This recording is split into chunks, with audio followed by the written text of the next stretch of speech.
Assalamualaikum warahmatullahi wabarakatuh. Hai teman-teman, apa kabar hari ini? Semoga teman-teman dalam keadaan sehat walafiat. Hari ini bertemu lagi dengan Bunda Tiara dalam pelajaran tematik. Sebelum kita mulai pelajaran, mari kita membaca doa terlebih dahulu. Dimulai dari ta'awuz dan basmalah. A'udzubillahi minasyaitonirrajim. Bismillahirrahmanirrahim. Rabbi zidni ilman warzuqni fahman birahmatika ya arhamar rahimin. Teman-teman sudah siap belajar dengan Bunda Tiara? Yuk, mari kita mulai pelajaran tematik hari ini.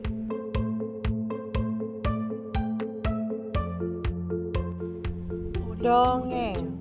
Pengertian dongeng adalah bentuk sastra lama yang bercerita tentang suatu kejadian yang luar biasa yang penuh hayalan atau fiksi yang dianggap oleh masyarakat suatu hal yang tidak benar-benar terjadi.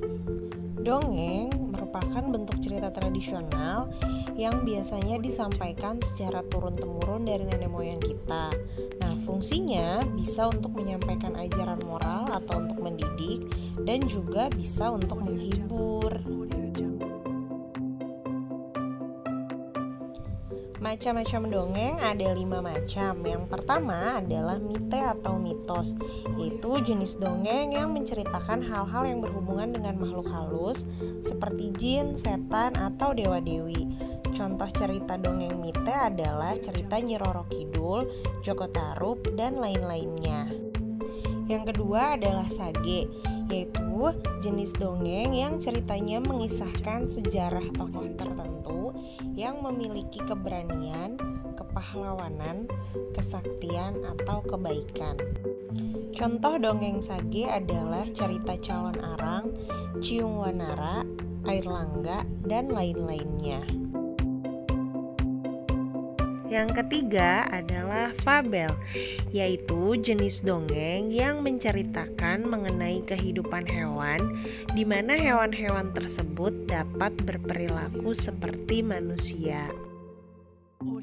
Contoh dongeng fabel adalah cerita kancil dan buaya, semut dan belalang, dan lain-lainnya.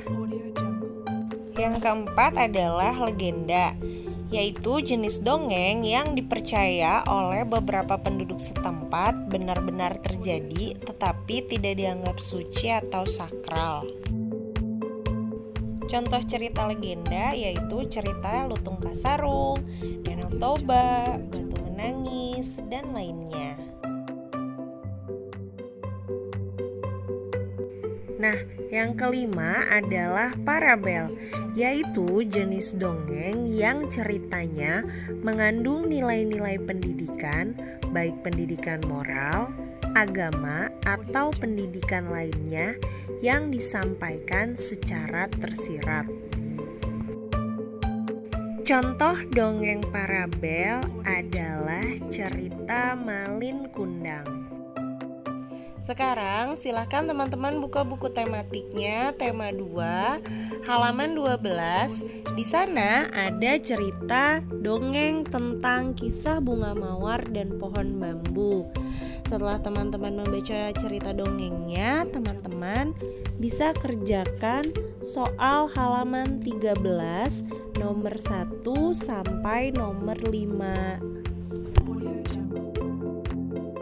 Alhamdulillah, materi kita hari ini selesai. Kurang lebihnya Bunda Tiara mohon maaf. Sebelum kita tutup, mari sama-sama kita membaca hamdalah.